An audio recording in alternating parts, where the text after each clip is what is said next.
Hello বন্ধুরা, welcome to my channel. আমার নতুন একটি ভিডিওতে তোমাদের ওয়েলকাম। তো আজকের রেসিপি হলো রুই মাছের ঝোল। তো তার জন্য আমি কড়াইতে সর্ষের তেল দিয়েছি।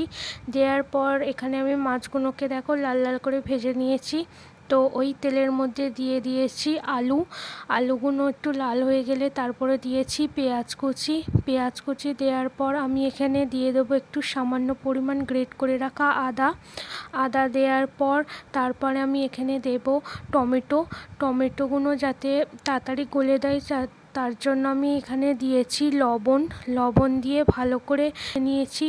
তো তারপরে দেবো হলুদ গুঁড়ো, লঙ্কা গুঁড়ো।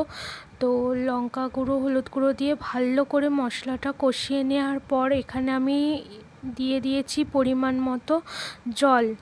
তো জল দেওয়ার পর আমি ঝোলটা ফুটতে দেবো। ফোটার পর এখানে আমি দেখো মাছগুলো দিয়ে দিয়েছি। তো